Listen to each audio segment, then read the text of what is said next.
আসসালামু আলাইকুম প্রিয় ভিউয়ার্স, আশা করি সবাই ভালো আছেন। আজকে আমি আপনাদের সাথে আরেকটি সুন্দর ব্লগ শেয়ার করব। আমি বর্তমানে আছি নোয়াখালী জেলার এক গম্বুজ বিশিষ্ট দৃষ্টিনন্দন একটি সুন্দর মসজিদে, যেটার নাম ইসাকপুর মেজর মান্নান জামে মসজিদ।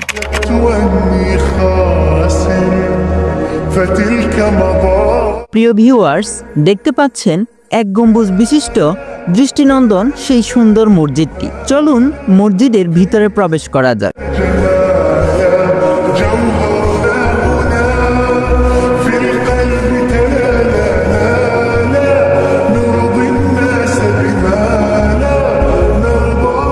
মসজিদটির ভিতরে প্রবেশ করতেই হৃদয়ে এক ধরনের পবিত্র শান্তি ও শীতলতা অনুভব করছি।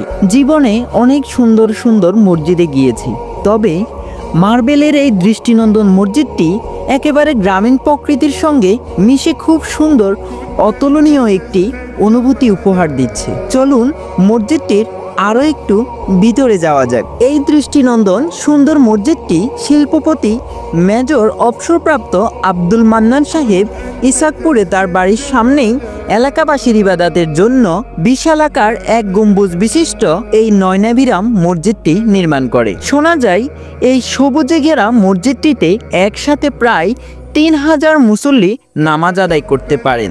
এক গম্বুজ বিশিষ্ট মসজিদের প্রতিটি ভাঁজে এবং কোণে অসংখ্য আরবি লেখা এবং ক্যালিগ্রাফি লক্ষ্য করা যায়। মসজিদটির দৃষ্টিনন্দন সুন্দর সুন্দর ক্যালিগ্রাফি এবং সোনালী বাহারি রকমের নকশা আপনাকে অবশ্যই মুগ্ধ করবে। মসজিদটির লোকেশন হচ্ছে সোনাপুরের দক্ষিণে মান্নাননগর চৌরাস্তার একটু পরে ইসাকপুরে মেজর মান্নান স্কুলের ঠিক দক্ষিণে। ইচ্ছে হলে দেখে আসতে পারেন সুন্দর মসজিদটি এবং মসজিদে যে কোনো একটি ওয়াক্তের নামাজ আদায় করে আসতে পারেন। আশা করছি খুবই ভালো লাগবে।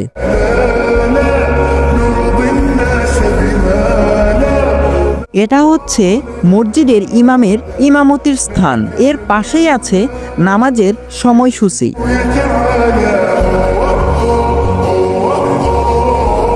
সম্পূর্ণ মসজিদটি দেখা শেষ করে বের হয়ে পড়লাম। তো আজকের ব্লগটি এই পর্যন্ত। সবাই ভালো থাকবেন। এতক্ষণ ধৈর্য ধরে সঙ্গে থাকার জন্য অসংখ্য ধন্যবাদ। আর ব্লগটি ভালো লাগলে শেয়ার করতে ভুলবেন না।